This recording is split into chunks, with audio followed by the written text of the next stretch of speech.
Hola a todas y todos. Hoy estamos muy felices porque estamos muy bien acompañados. Estoy muy bien acompañada en esta nueva entrevista, ahora con Johanna Ordóñez. Johanna es hondureña. Ella es licenciada en psicología por la Universidad Nacional Autónoma de Honduras. Ella cuenta con un máster en gestión de proyectos y cooperación internacional y además un máster en psicología clínica y de la salud. Es certificada por la Organización Panamericana de la Salud en primeros auxilios psicológicos e intervención en crisis. Y actualmente ella coordina el programa de psicología en la que una vez fue su universidad, la Universidad Nacional Autónoma de Honduras.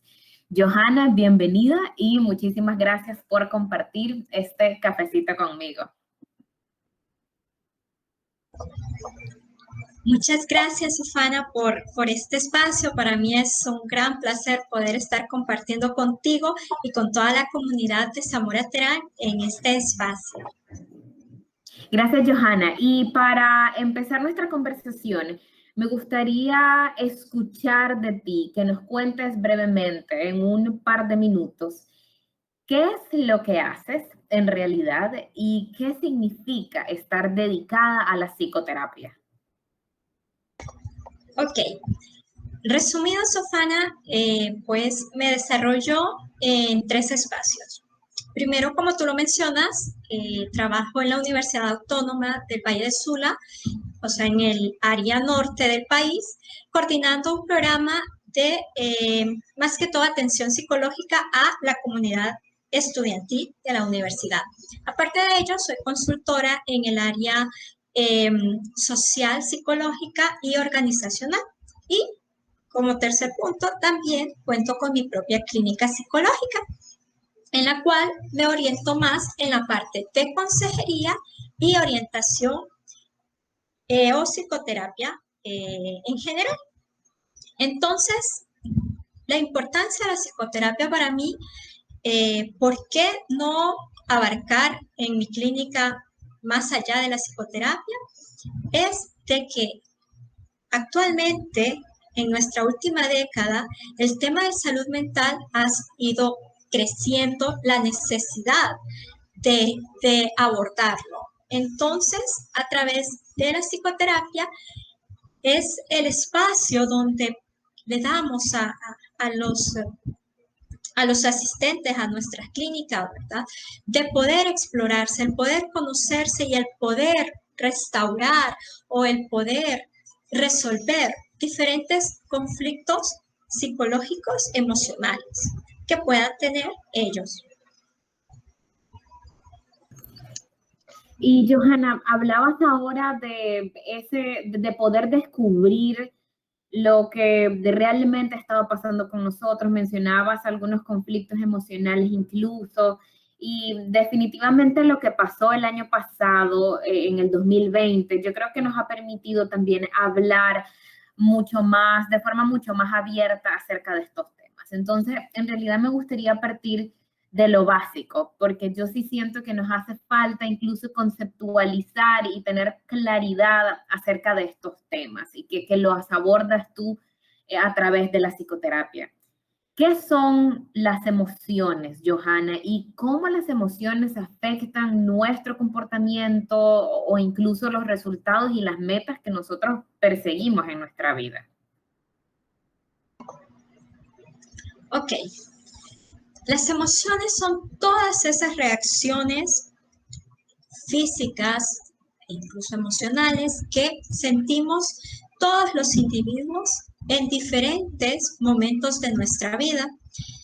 Estos pueden ser por un estímulo interno, o sea, a través de lo que pensamos, o por un estímulo externo, algo que puede estar ocurriendo en nuestro alrededor.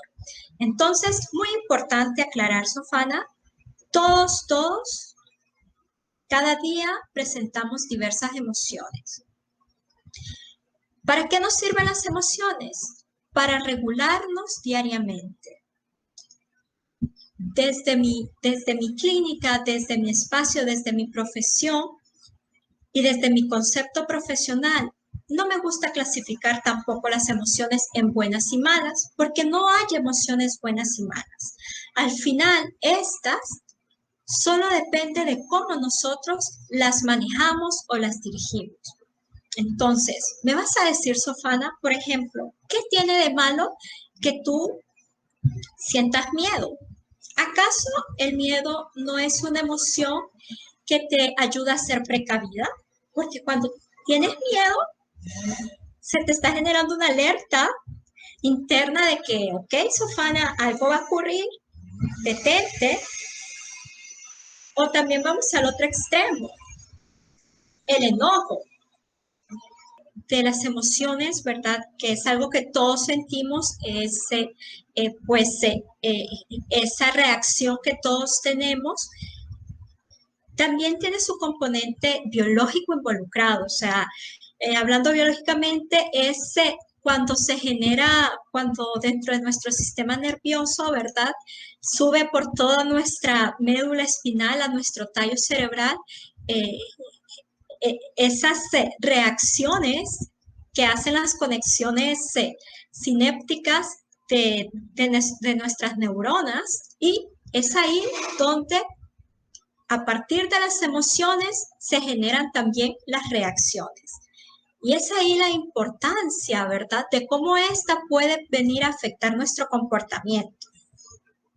Porque recordemos de que según cómo nosotros nos sentamos emocionalmente, vamos a reaccionar. Entonces, el poder conocer nuestras emociones o el saber dirigir estas nos va a ayudar también a poder reaccionar o accionar de manera adecuada al entorno en el cual nos encontramos en nuestra vida diariamente.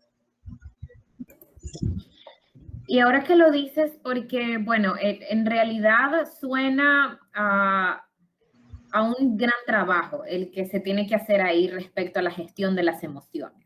Porque si tú me dices que en realidad todos los días y en diferentes momentos del día estamos experimentando todas estas sensaciones, ¿no? Estas emociones, incluso hasta las que se han llamado durante mucho tiempo como estas emociones negativas que las mencionabas, el miedo, el enojo, y que, bueno, en realidad cumplen una función muy específica para nosotros. El miedo nos alerta, el enojo es una reacción hasta ante una situación de injusticia, por ejemplo, diferentes contextos que puedan ocurrir. Y estoy de acuerdo en que lo importante va a estar en gestionarlas. Antes de preguntarte cómo efectivamente podríamos gestionar estas emociones, que sí me gustaría que nos comentaras acerca de esto, pienso también en los niños. ¿Qué pasa con los niños? ¿Los afecta de igual manera a ellos estos cambios en las emociones o funciona un tanto diferente?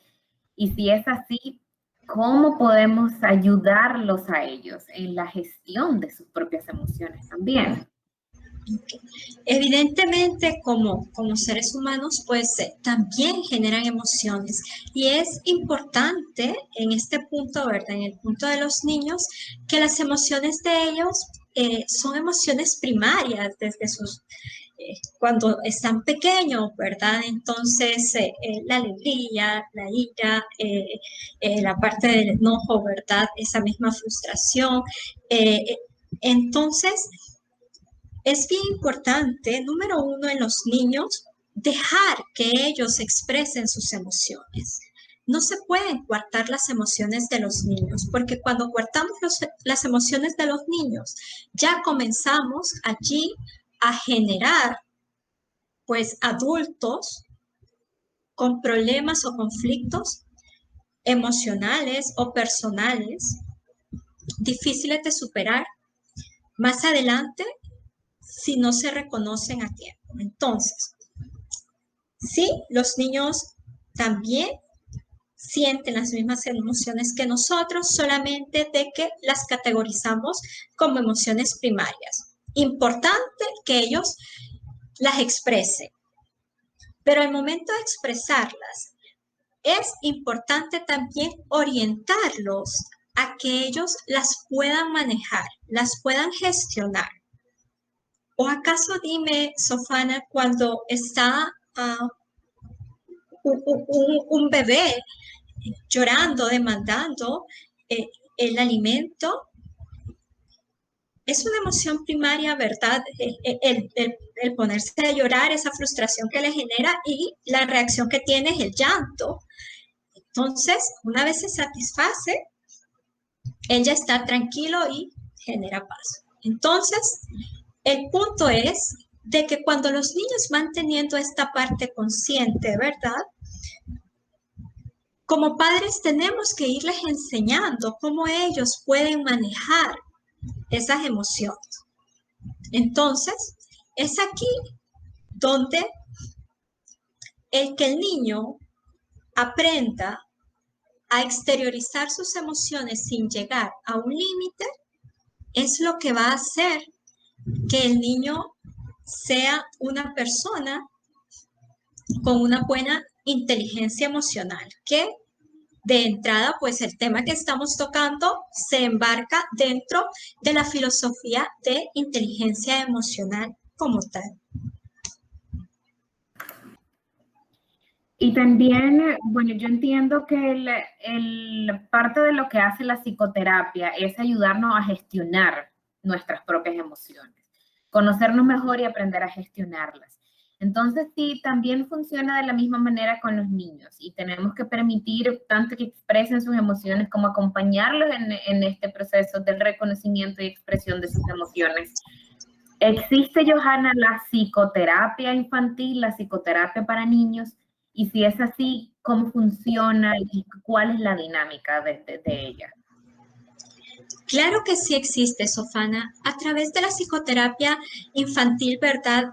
La intervención que se realiza va orientada a potencializar el bienestar emocional y social del niño. Entonces, dentro de la psicoterapia infantil, nosotros lo más que atendemos es a mejorar, al igual que en un adulto, ¿verdad?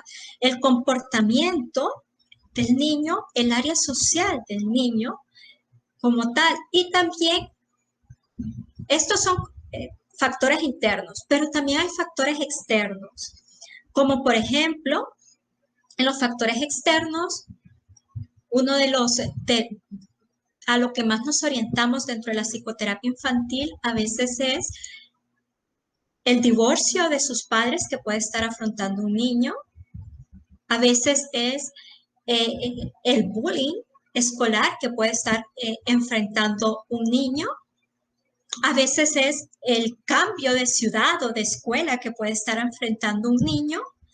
Entonces, como te menciono, ellos tal vez reconocen solo sus emociones primarias, pero conforme van creciendo y se les va presentando un entorno diferente, se van generando otras emociones. Y a través de la psicoterapia, ¿en qué ayudamos al niño? A que pueda reconocer qué tipo de emoción es esta y cómo poderla manejar, a que pueda primeramente conocerse a sí mismo y cómo reacciona a diferentes estadios o espacios que tiene en su entorno o que va viviendo en su desarrollo. Ahora que mencionabas todas estas situaciones en concretas que pueden desencadenar los diferentes tipos de emociones, pensé inmediatamente en lo que ocurrió en 2020. Llega la pandemia y todos nos vamos para la casa, incluyendo las niñas y niños. Y ahora ya, en lugar de ir a las escuelas, entonces ahora a la sala, ahora el cuarto de los papás, o el cuarto del niño, el cuarto de mi hermanito, se ha convertido en mi escuela, se ha convertido en mi salón de clases. Esto ha generado también, se ha convertido de cierta forma en otra situación desencadenante de muchas emociones en los niños. Y si es así, Johanna, ¿cómo afrontar esta situación desde casa? ¿Cómo afrontar la educación virtual desde casa? Ok, primeramente, sí. Así como a todos los adultos de alguna u otra manera nos ha afectado afectado lo vivido en este último año y que todavía incluso puede seguir afectando un poco este nuevo cambio, esta nueva normalidad a la cual nos estamos enfrentando. En los niños también ha generado un impacto. Tal vez no tanto en los más pequeños, ¿verdad? Porque su único entorno que conocía tal vez era solo su casa, entonces sigue en el mismo entorno, pero a estos niños que ya asisten a una escuela, a un maternal, el cambio principal lo podemos ver en su conducta. Entonces, tal vez podemos ver niños más aislados, niños generando molestia, que se sienten molestos, lo que conocemos haciendo berrinches. Entonces, recordemos de que ellos todavía están aprendiendo a identificar qué es lo que siente. Entonces, es ahí donde el trabajo del padre es muy importante. Ok, hijo, ven, cuéntame, ¿qué te sucede? Y tal vez el niño pataleando y con su ceño fruncido de molestia. ¿Qué te molesta? ¿Qué te enoja? Ayudarle a esa autoexploración es muy, muy importante. Porque cuando nosotros educamos desde pequeños a nuestros hijos en ese proceso de autoexploración, en este caso emocional, puede ser un gran cambio en el resto de los estadios de su vida y desarrollo. Entonces, ante la actual pandemia, estos son algunos comportamientos que podemos ver en nuestros hijos. Comportamientos a manera personal. Pero vamos a los otros comportamientos que se pueden estar presentando. No, es que la educación virtual a mi hijo no le funciona. Me ha bajado su rendimiento mucho. No, él está en una negación, no le entiende a la profesora a través de una computadora. Él necesita la presencialidad, pero aquí está involucrado también esta parte, este componente de cómo ellos están sintiéndose ante esta nueva situación de aprendizaje.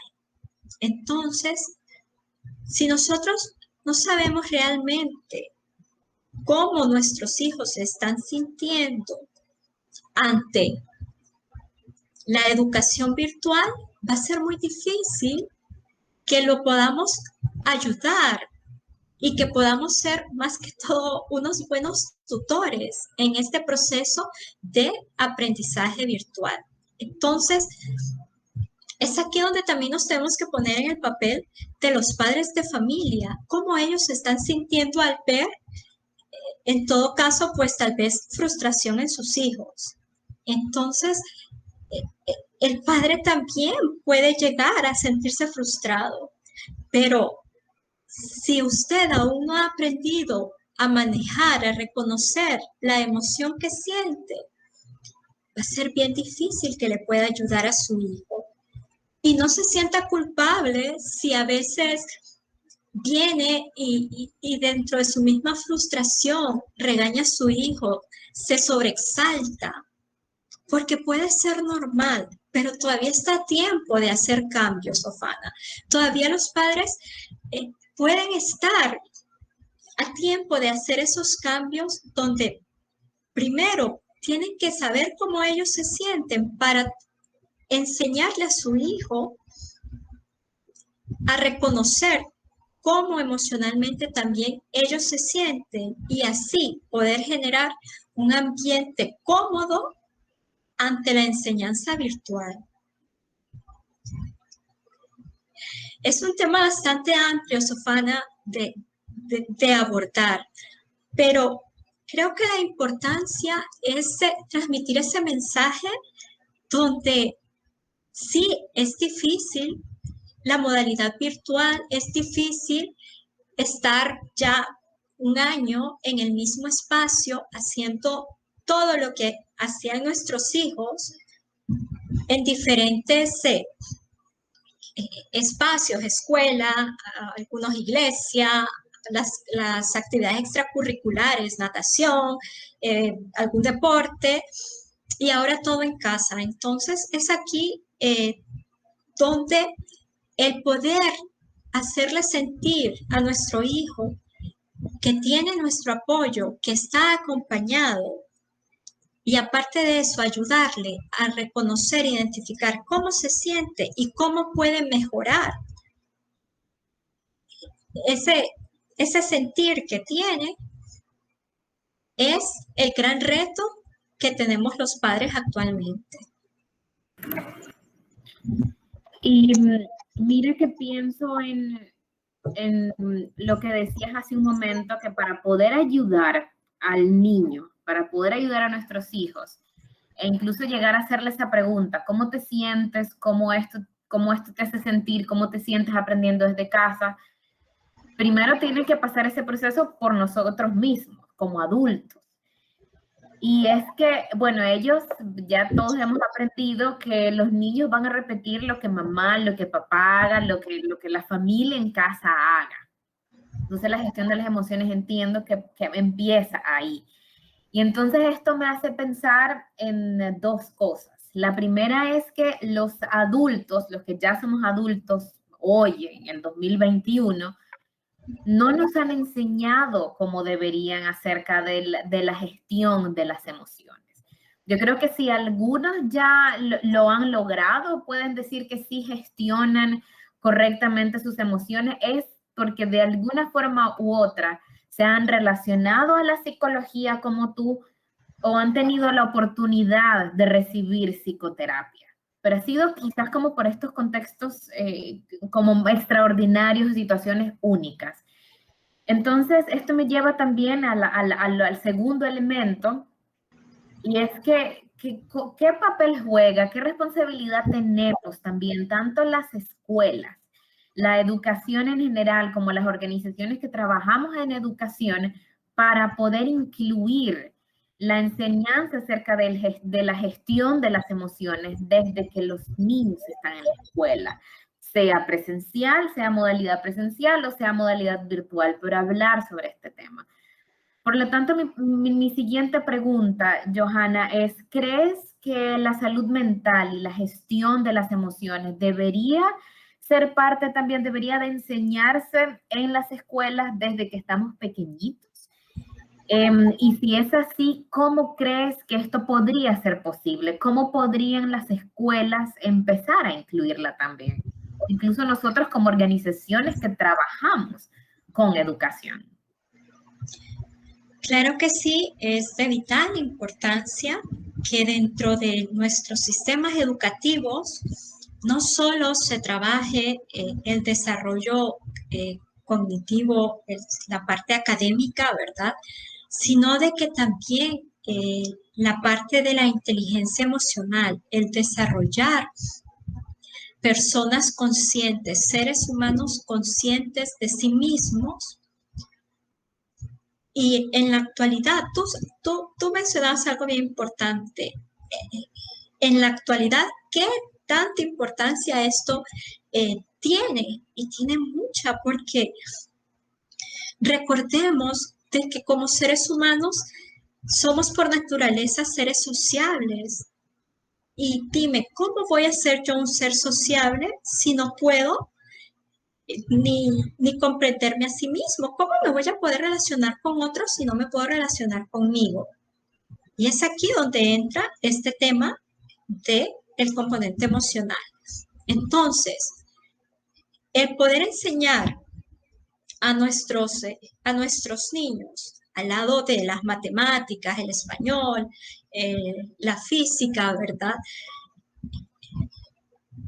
La parte humana, la parte, todo lo que va relacionado, ¿verdad?, a las ciencias humanísticas, a la parte de conocernos a nosotros mismos, de saber cómo identificar cuando algo anda mal en nosotros mentalmente, es muy, muy importante.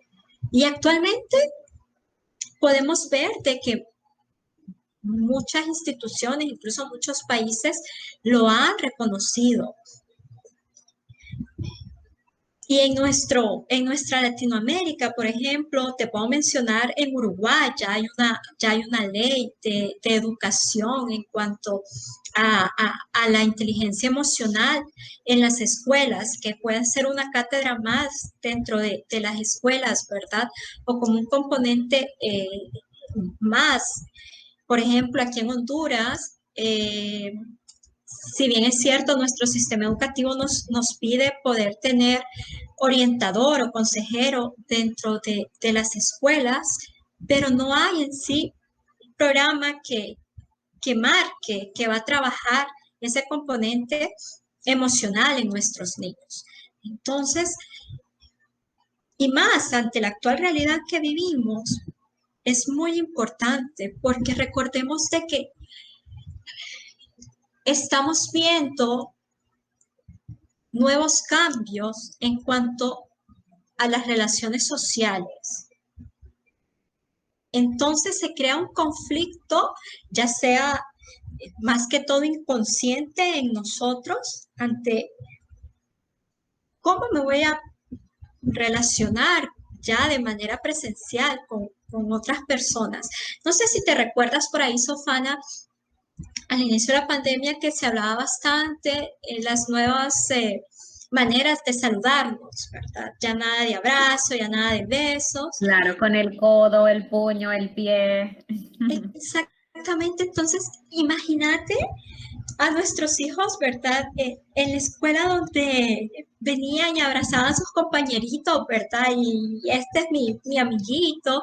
Eh, Ese contacto, ¿verdad? Físico que si a los adultos, pues, sí nos genera un choque, imagínate a los niños, ¿verdad? Que es algo que sale mucho de su naturaleza. ¿Cómo decirle a tu hijo, mira, vamos a visitar a tu abuelita, pero no la vas a poder abrazar? Entonces, imagínate Ni inconscientemente, acercarte a ella, a 2 metros así es. de distancia, claro. Entonces, imagínate inconscientemente qué se puede estar generando.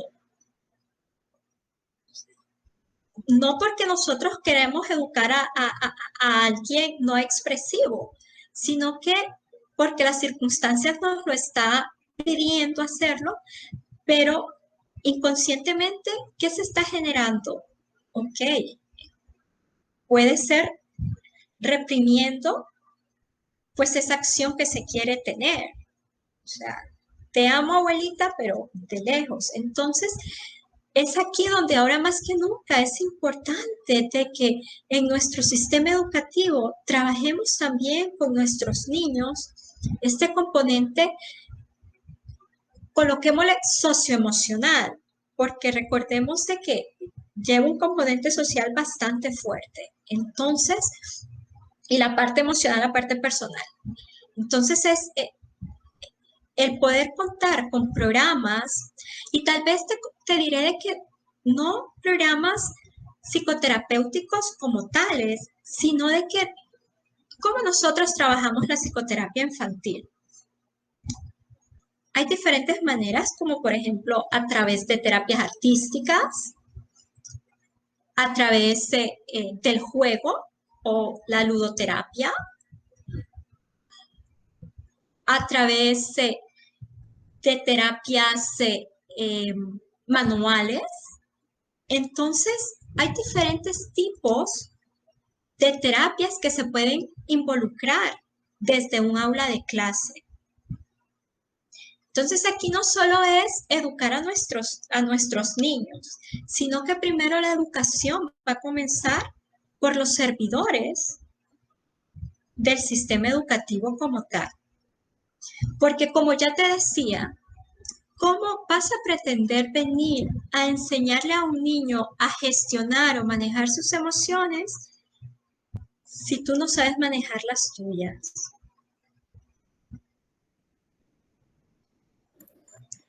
Y mientras decías eso, Johanna, ahora hablando de qué se puede hacer desde la escuela, pensaba muchísimo en los docentes. Pienso en nuestros docentes, en nuestras maestras, esos cientos de profesores en la región que sabemos también cuánto les ha costado, cuántas lágrimas también han derramado en esta transición hacia la educación virtual. Y mucha responsabilidad ahí también por parte de ellos, porque hemos hablado bastante de cómo pueden gestionar, bueno, las escuelas, la educación, las organizaciones, papá, mamá en casa, apoyar con las gestiones, con la gestión de las emociones de sus hijos e hijas. Ahora vamos con los docentes. Esas personas, esos profesores con los que los niños y niñas se están encontrando probablemente todas las mañanas a través de una pantalla para recibir su clase. Estos profesores que, al igual que los papás de estos niños, les ha dolido mucho ver cómo a algunos les ha costado tanto en la transición a la educación virtual, que la han sufrido, a algunos quizás les ha afectado incluso en su mismo desempeño académico, otros quizás lo hayan transmitido con un desencanto por las clases o un desencanto por hacer tareas, tantas manifestaciones que pueden tener incluso hasta en un mismo niño. ¿Qué pasa con los docentes ahí, Johanna? Yo a mí me gustaría que tú ahora te dirigieras a ellos. ¿Cómo pueden los docentes apoyar desde la educación virtual en la gestión de las emociones de sus propios estudiantes? Ok. Primeramente, Sofana, como ya hablábamos anteriormente, autoexplorándose, sintiéndose bien ellos primero.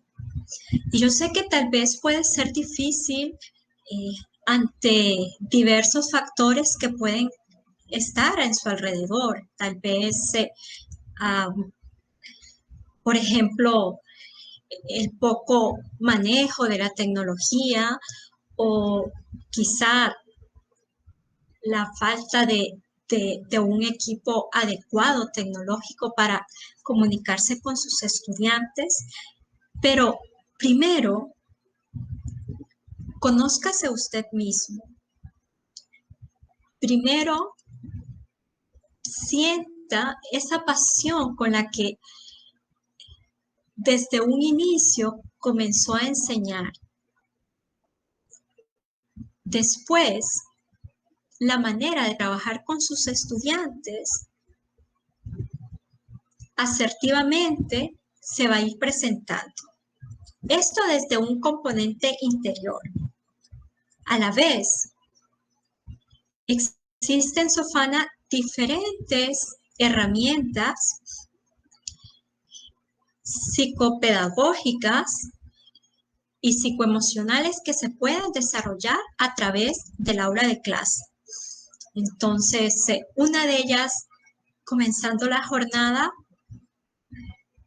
tomándose un minuto al inicio, unos 5 minutos al inicio de la clase, de reflexión. ¿Cómo se siente Martita? ¿Cómo se siente Juancito? ¿Y por qué se sienten así? O sea, ¿cómo amanecieron hoy? Entonces, una de las prácticas que nosotros desde la universidad estábamos implementando era de que el profesor, el docente, se tomara 5 minutos al inicio de clase para compartir un valor con sus estudiantes. Entonces, que el estudiante pudiera hablar acerca de ese valor y como clase discutirlo. Pildoritas positivas diarias. Sabemos de que el profesor o el docente no solo es docente, sino que a veces hace el papel de mamá y papá, hace el papel de psicólogo, hace el papel de médico, hace diversos papeles. Entonces es ahí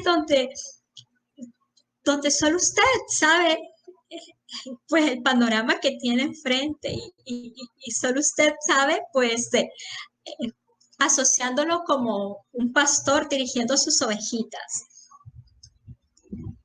Y usted conoce los comportamientos de sus ovejitas.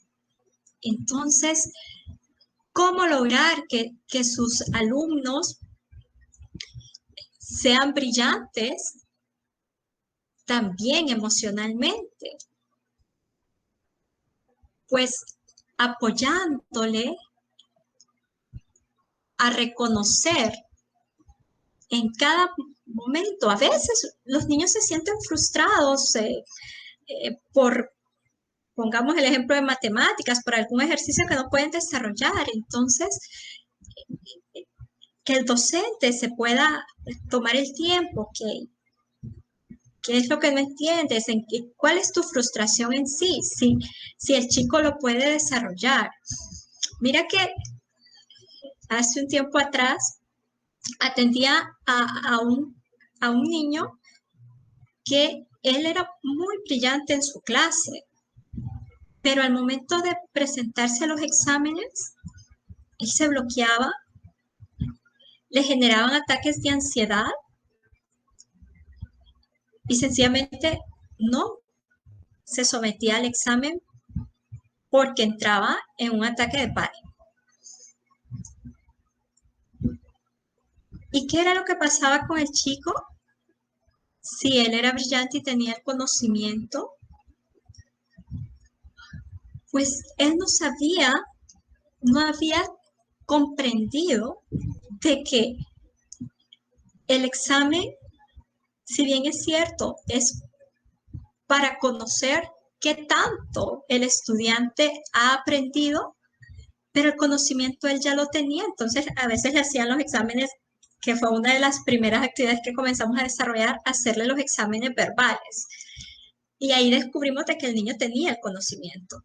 Entonces, el chico había asociado el examen como un evento, pues, catastrófico en su vida por esa autoexigencia que él mismo se planteaba. Imagínate diciendo un niño y él solo crearse esa exigencia impuesta y siendo tan pequeñito. Sí, entonces es ahí donde iba al otro consejo, el lenguaje que utilizamos en nuestra aula de clase. Es muy importante ese lenguaje que utilizamos, porque recordemos de que esto entra a nuestro cerebrito y como te explicaba en un inicio, las emociones podemos decir, no, es que eso es algo mental, pero sí tiene un componente biológico involucrado, o sea, funciona todo nuestro sistema nervioso, nuestra espina dorsal, ¿verdad? La decodificación de esas, cada una de esas palabritas que van entrando a nuestra cabecita. Entonces es ahí donde el lenguaje con el cual nosotros nos dirigimos es muy importante también, porque como ya les mencionaba, el cerebro del niño, pues conforme va creciendo, va madurando y emocionalmente también. Entonces, comienza con estas emociones primitivas y ellos aprenden literalmente lo que tú dices. O dime, un niño tiene cuando decimos está utilizando un doble sentido lo que está diciendo. ¿Tú crees que un niño va a entender cuando tú le estás hablando con doble sentido? No, ¿verdad? O a veces los niños, las vergüenzas que nos hacen pasar a los padres con comentarios que hacen, ¿verdad? Inocentes. Claro, desde su inocencia. Y eso pasa con ellos. Entonces es muy importante ser conscientes con el lenguaje también con el cual nos comunicamos hacia ellos, tanto profesores como padres de familia. Muchas gracias, Johanna. Me parece precioso todo lo que has dicho, Como te había platicado cuando nos conocimos, este es un tema que a mí personalmente me apasiona mucho, la gestión de las emociones y siempre pienso en eso, que si a nosotros como adultos se nos hace a veces tan difícil poder gestionar todas estas sensaciones, los estados emocionales por los que pasamos en nuestro día a día, pues tenemos un gran desafío y responsabilidad con las niñas y niños que están en nuestros hogares, niñas y niños en las escuelas y como decía, si somos docentes, hay una gran responsabilidad ahí también, pero la buena noticia es que hay herramientas que nos van a hacer ese trabajo más fácil y que por lo tanto van a tener un impacto muy positivo en las niñas y niños. Me encanta que hayas compartido tan puntualmente esas estrategias que a los docentes, el tema del lenguaje es definitivamente muy importante. Yo que me dedico a la comunicación, sé el poder que tienen las palabras y más en los niños, más en los más pequeñitos que están todo el tiempo aprendiendo de su entorno y se quedan literalmente grabados en su memoria y en su inconsciente todas las palabras que le estamos diciendo. Y para ir cerrando la entrevista, yo me quedo con algo que decías y es que ojalá que busquemos y que pretendamos siempre hacer que nuestras niñas y niños sean brillantes emocionalmente.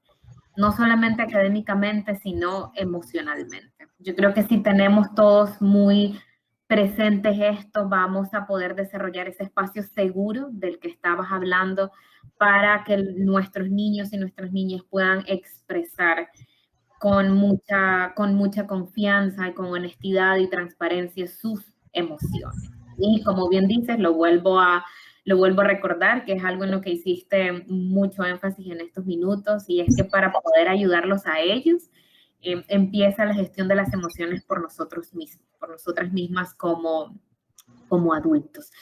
Johanna, nuevamente muchísimas gracias por habernos acompañado, por haber compartido estos conocimientos, no solamente valiosos, sino que además muy prácticos. Créeme que nos vamos a encargar de que este contenido, que lo que has compartido ahora, pueda llegar también a nuestros profesores, a nuestros maestros alrededor de la región, para que conozcan, porque estoy segura que muchos se sentirán identificados con las situaciones que hemos conversado aquí. Así que, Johanna, muchísimas gracias y te hago llegar un muy fuerte abrazo hasta Honduras. Muchas gracias, Sofana. Un gusto compartir contigo y bueno, ánimos porque nunca es tarde para aprender a conocernos. Entonces, a trabajar esa gestión de emociones de manera personal para también brindar a nuestra sociedad, ahorita tal vez niños emocionalmente inteligentes, pero más adelante, pues esos adultos emocionalmente inteligentes que van a hacer un gran cambio en nuestra región. Así es, así es. Abrazo fuerte, Sofana. Muchísimas gracias, Johanna. Un abrazo.